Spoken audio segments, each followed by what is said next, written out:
Hello, everyone, and welcome again to another Teacher Joseph podcast.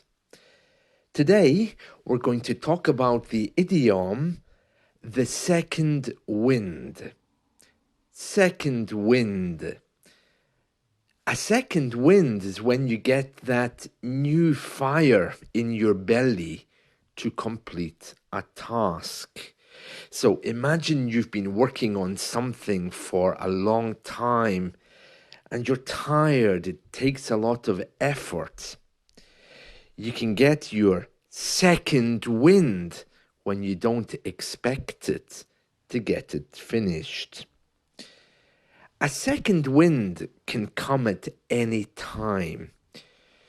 We sometimes say, I hope I get my second wind to complete the task.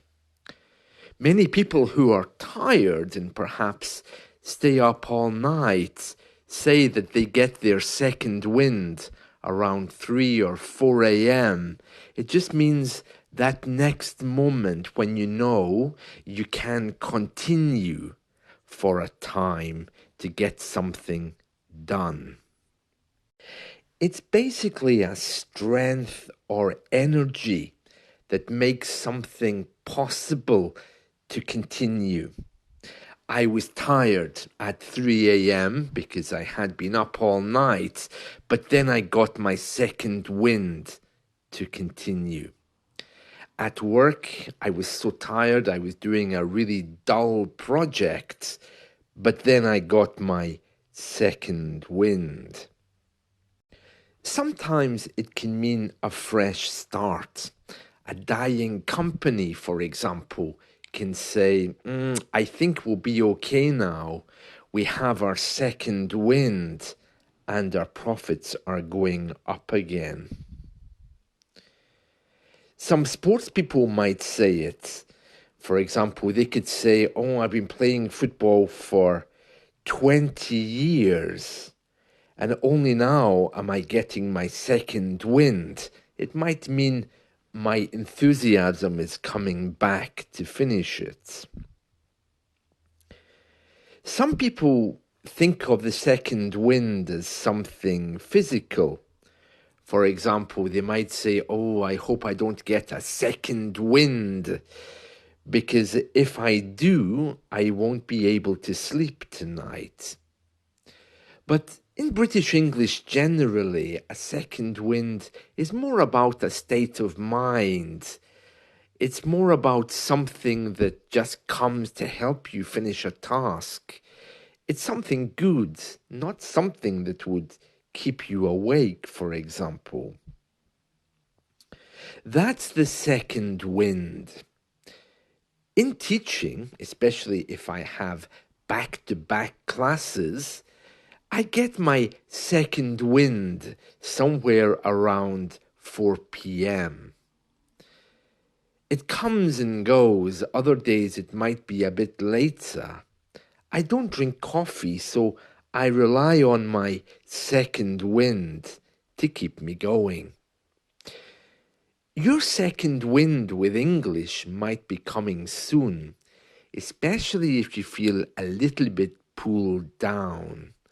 You could say, I hope I get my second wind, but in English, the second wind is really a state of mind.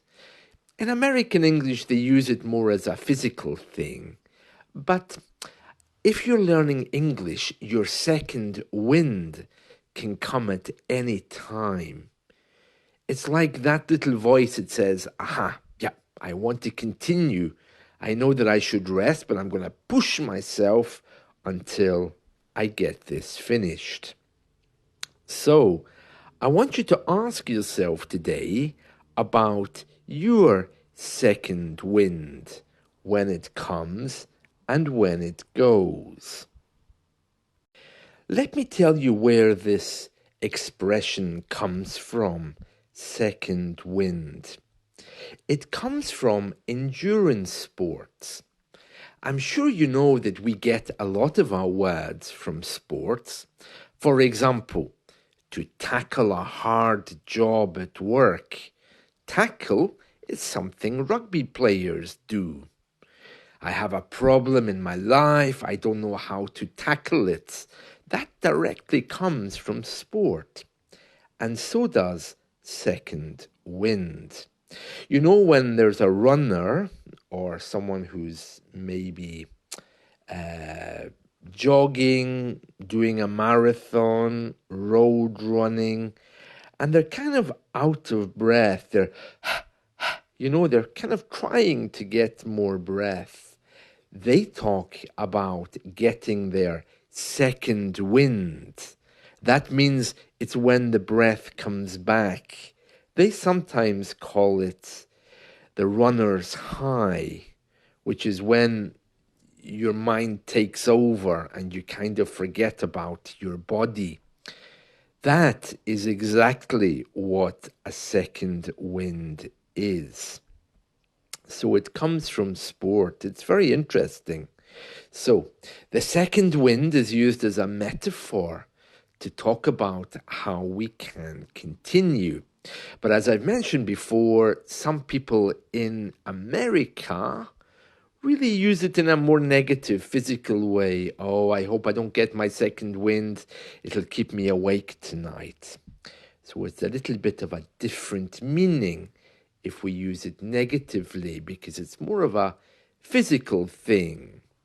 I always use it when I'm tired. I think, I hope I get my second wind today. There we are, second wind. I hope you found this helpful. Let's talk again soon. See you.